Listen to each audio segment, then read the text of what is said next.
everyone, it's Cindy and welcome back to my channel, or if it's your first time here, thank you so much for joining me. I really hope you're going to consider subscribing to my channel if you haven't already, so that you don't miss out on any of my videos. I have got so many vlogs planned for the coming year, more than I can probably make in a year, and some of I'm so excited about some of the ideas. So yeah, do please subscribe because you won't want to miss out. Okay, oh, and if you have subscribed already and you haven't yet hit the notification bell, then that's something you could do. And when you do that, it means that you will get notified by YouTube when I upload, and it means that you don't have to keep coming back here and checking. So anyway, let's get into the video. Today's video is a replay of Feel Good Friday that took place over on my Facebook page, which I will put up here for you. And that was on Friday the 15th of December. And the topic was looking ahead to 2018, to 2018, however you want to say it. For a lot of people, 2017 has been very, very challenging, and we're starting to look forward to what's going to happen in 2018. And I looked at it from the side of how to plan for your business, also for your life, but mostly from a business point of view. And hopefully you'll find it useful. It's one of those videos where you can sort of listen to what I've got to say, pause it, then go and do the little exercise, then come back and watch a bit more. And if you do that, then it will be almost like a coaching session with me. So if you want to use it that way, then do feel free, and hopefully you'll find it useful. Let me know if you do in the comments. Give me a shout, and I'd love to hear how you get on. Anyway, so if you want to find all about that stuff, then just keep watching.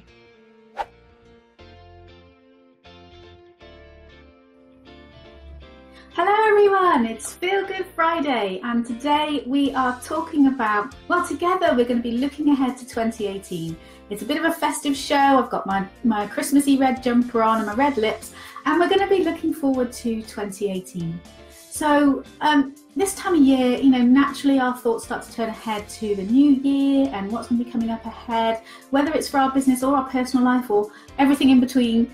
And we are quite often thinking about doing New Year's resolutions, and often people find they don't work for them. So we like to find something a bit more focused, and that's the kind of thing we're going to be looking at today in this session. And that's when we're going to be looking ahead to 2018. My aim today is to give 2017 a nice little close, just finishing it up nicely. I know we've got another week to go, and there will be another video next week. But this one's about sort of looking at what's happened already, starting to get ready for the coming year. That's my aim really today, just to sit down with you and spend this time, just a little bit of time, doing a bit of reflection and a bit of looking forward. So we're going to do that in 3 parts. The first part will be to acknowledge and celebrate all your achievements this year and all the things that have gone really, really well. And in the second part, we'll be talking about reviewing progress and seeing how far you've got compared to where you wanted to get to. And in the third part, we'll be looking at setting some goals.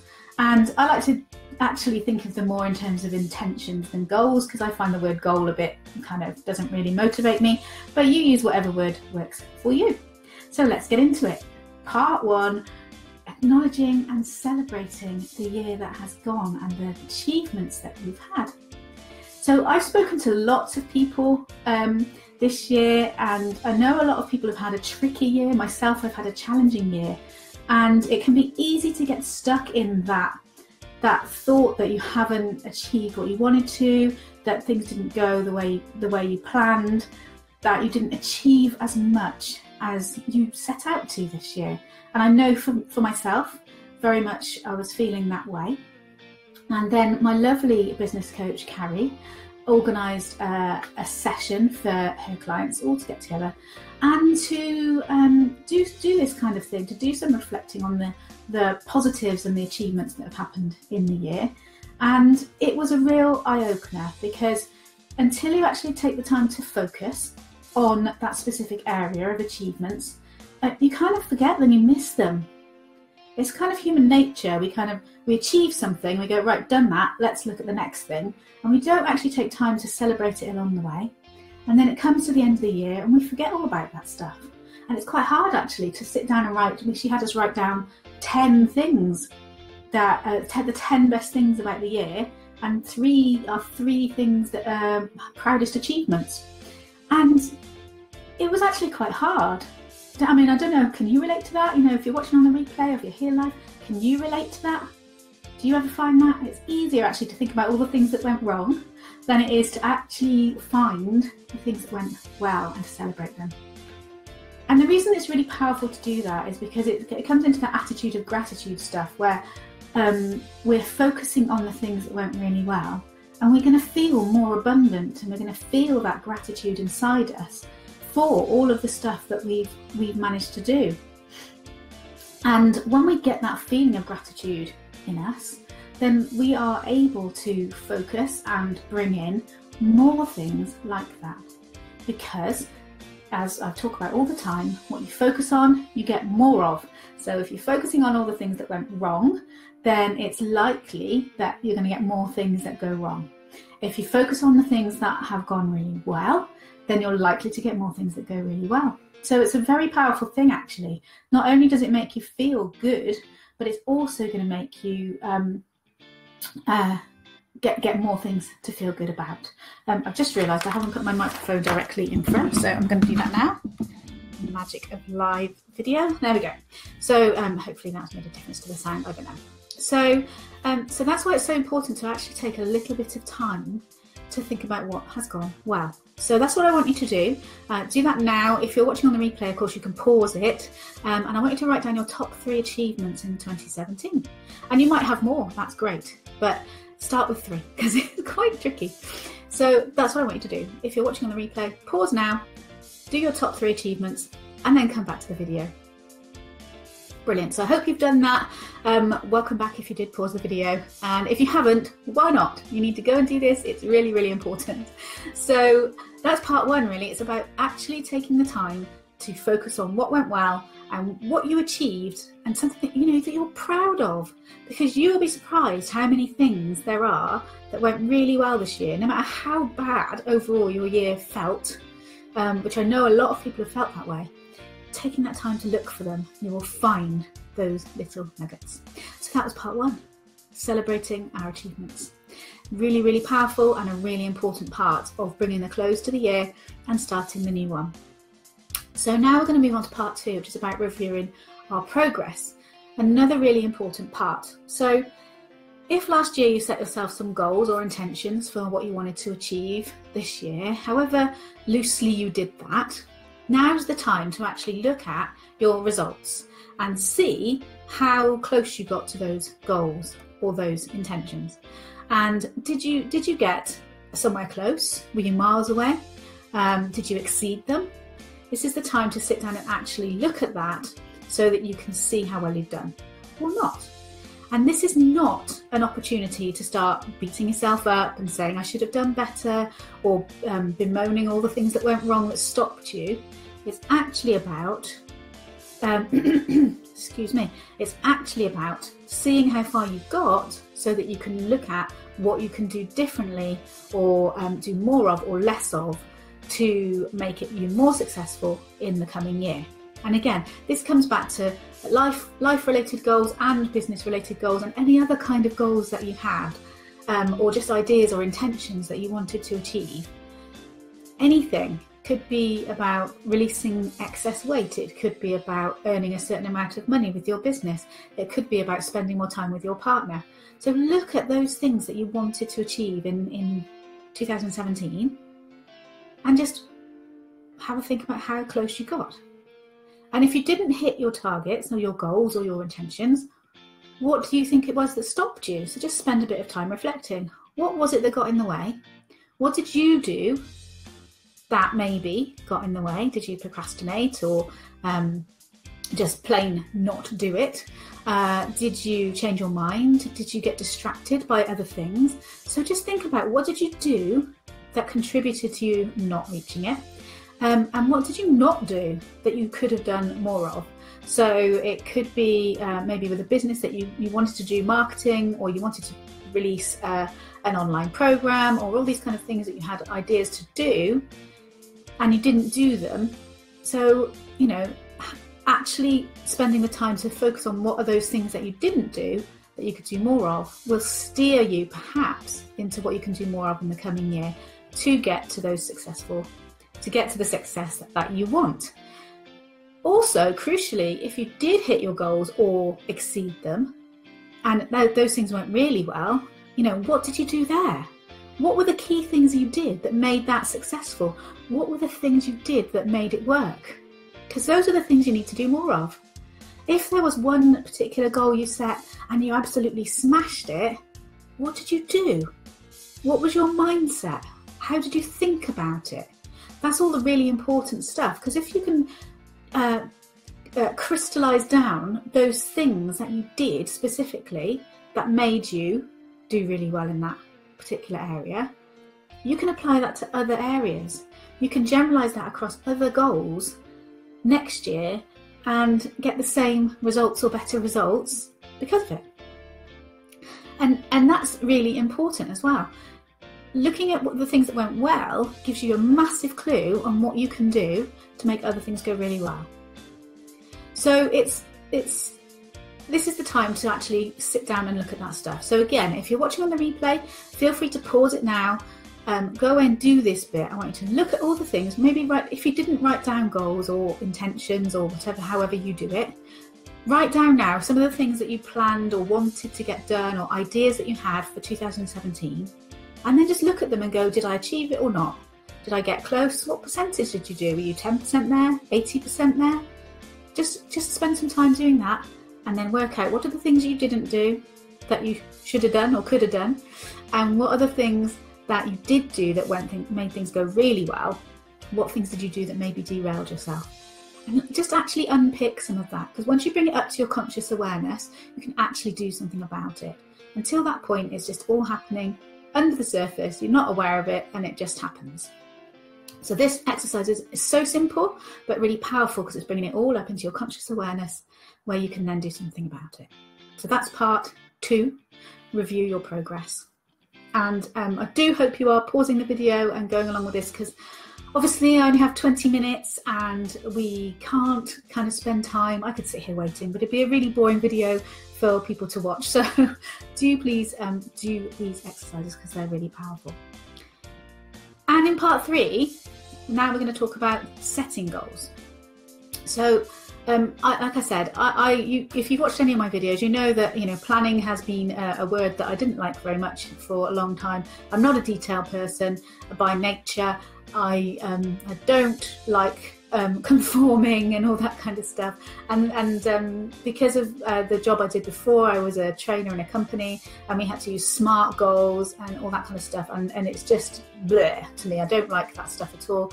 It's the words. It's not the actual process. It's the words. So I have to call things different stuff to trick myself into liking it and doing it, because I know myself, if I don't like the idea of it, I'm going to find it quite hard to do it. So I have learned over the years to trick myself into doing different stuff. And so I like to think of it more as setting an intention. For me, that sits more powerfully with my energy. It motivates me a lot more than thinking about setting goals. So I like to set intentions.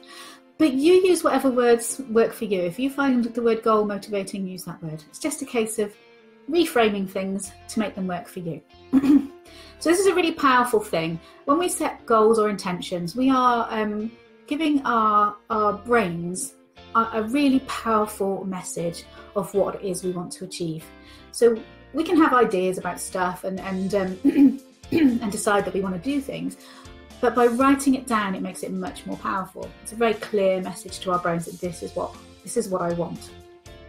And what we're doing in reality is we're notifying a part of our brain called the reticular activating system that this is what we want. And this part of our brain is almost like a goal-seeking mechanism. What it does is it looks for anything to do with that specific thing we've told it we want. And when we do that, what would rewind. So in the world, there's so much information around us, millions, billions, trillions of bits of information all the time coming at us. And if we were trying to kind of process all of that all the time, there's no way we could cope with it. We'd go nuts. We just wouldn't be able to cope with it. So our brains very cleverly filter out most of that excess stuff. So when you're watching a video like you are now, you're aware of what I'm saying, and maybe the red of my jumper and the way I wave my hands around when I talk. And you might be aware of noises around you, maybe the sun shining in through your window, or maybe you've got a numb bum from sitting down for too long. All of these things you can be aware of, but you can only actually notice, actively, consciously be aware of about between 5 and 9 things at once. And all the rest is just filtered out. We're just not even aware of it.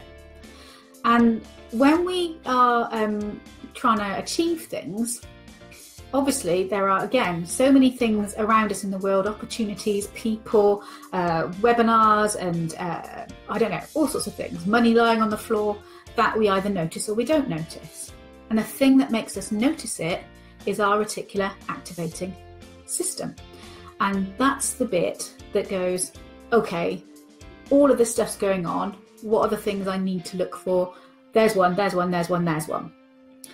And we experience that all the time.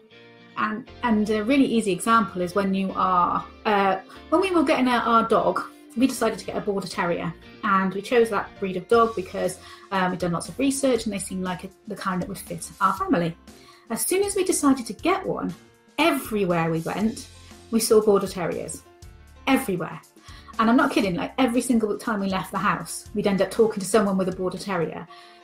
And up until that point, of course, all those Border Terriers were there. They were walking around the same as, every day, but we just didn't notice them because we hadn't chosen that specific breed yet.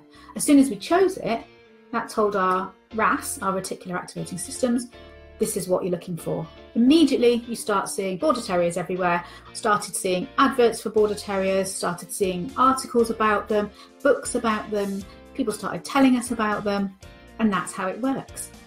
So this is why it's so important to write down what it is you want to achieve, because it gives your RAS a very clear, specific message.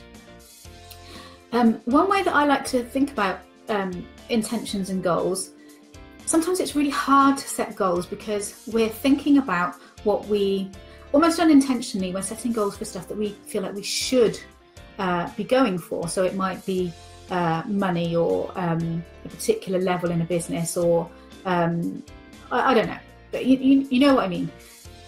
I hope you know what I mean. Sometimes we set goals that aren't really ours. They're for other people. And a really, really good way to avoid that is to kind of flip it completely on its head and actually think about, how do I want to feel? How do I want my life to be a year from now, 6 months from now? And then work your way back to what are the goals that will take me there? What are the actions and the different circumstances that will take me to that feeling place? And I got that from a book by Danielle Laporte called The Desire Map. And the key thing about doing it that way round is that when you're going after those goals, you are all in. There's no part of you going, oh, well, I'm not sure I really want it, because it's all about how you want to feel. Because everything we do in life is because we, on some level, believe it's going to make us feel good. And, even everything that anybody does, as hard as that is to believe, is in some way going to make them feel better. That's how they believe, not consciously necessarily, but on some unconscious level, it's going to make them feel better. So that's why it's really, really helpful to think about, actually, how do I want to feel, and how do I want my life to be, what do I want it to look like, starting with the end in mind. And then you work backwards and sort of think about, okay, what are the things that are going to get me there? And then you set your goals around that and your intentions. So that's a really powerful thing. If you want to, you can use a framework like SMART. Just Google it, SMART goals, and you'll find lots of information about that. That's specific, measurable, achievable, relevant, and time-bound. Putting those parameters around your goal will make it more effective. And then the key part is to break that down into actions, because you can have a goal and just write it in your notepad and then stick it in the cupboard.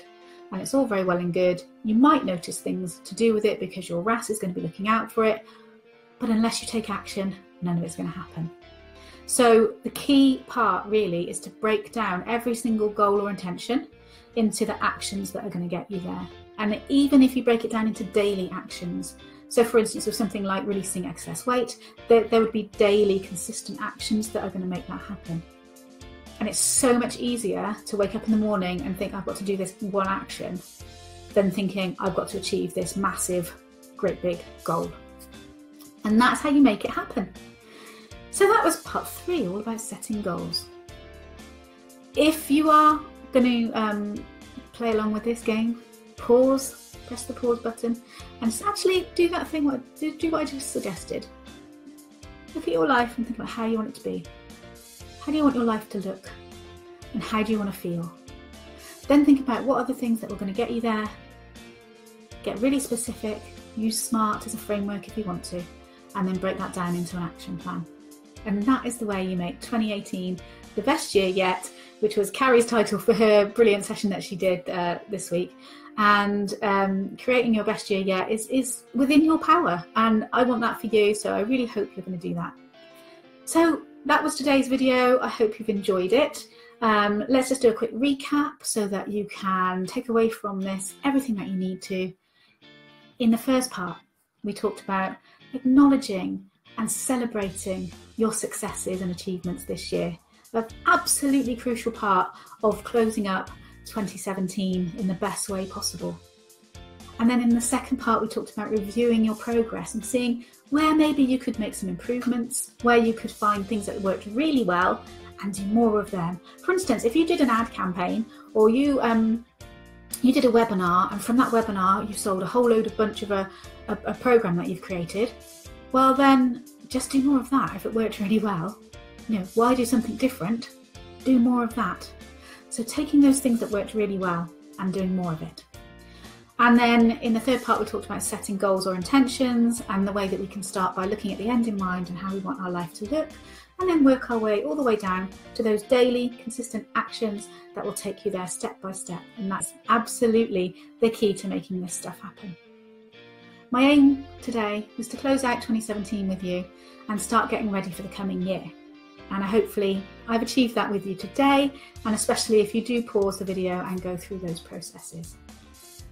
So that's it. If you would like some more help with that, if you'd like some one-to-one time with me, I do have a special offer out, but it's only live until midnight tonight, which is Friday the 15th of December. So if you're watching this on a replay after that, I'm sorry, the offer is closed, but do get in touch with me if you would like to find out about anything else I might be able to, any other offers I might have out, because if you would like some help to do this, to actually do this in real time with me, then by all means, I would love to help you. It's a great offer. It's a 2-hour session, and it's worth £300 all day, every day. I'm going to only be, I'm putting that out for £97, which is an absolute bargain. In that session, we're going to do all of this stuff I've talked about, but in real detail and for you specifically, and you will have a bespoke action plan. And the beauty of it is, on your first day back in January, for me that's the 2nd, for you it might be a few days after that. First day back, sit down at your desk or wherever you work, open your notebook, and boom, there's your action plan. Off you go, working towards those goals. And if that sounds like it's something that would be useful to you, then look out for the link in the comments, click through, there's a little video of me talking about it, and you can just book your slot just like that, seamlessly. And I've only got a few slots, a couple next week and a couple at the beginning of January, and then that's it, because it's a steal at £97. So there we are. Thank you so much for watching. I really hope you found it useful. If you did, do please give it a like, share it, tag anyone who you think would find it useful, who needs to do this stuff or who would enjoy it. And do join me next Friday for Feel Good Friday. And I'm going to be talking about something kind of festive, very relevant for me to this time of year, the power of love. So if that's something you're interested in, make sure you tune in at 9:30 next Friday. And other than that, have a fabulous day, and I'll speak to you really soon. Bye. So I hope you enjoyed the video. Let me know down below in the comments if you did, and look out for next Friday's Feel Good Friday, which, as I said, is all about the power of love. Cue lots of wonderful 80s ballads. So join me on my page for that if you want to join in live. Otherwise, hang around here and you will get notified if you click the bell when I upload the edited version, which I will absolutely do my best to do on Friday. Friday the 22nd is my last day at work. I have to nip straight out to networking at Laptop Friday after I do the live broadcast, and then I'm hoping to do a really quick edit and get it up on the same day for you guys. Not that you're going to have time to watch it probably before Christmas, but you know, you probably have some downtime over Christmas week and you might want to catch it then.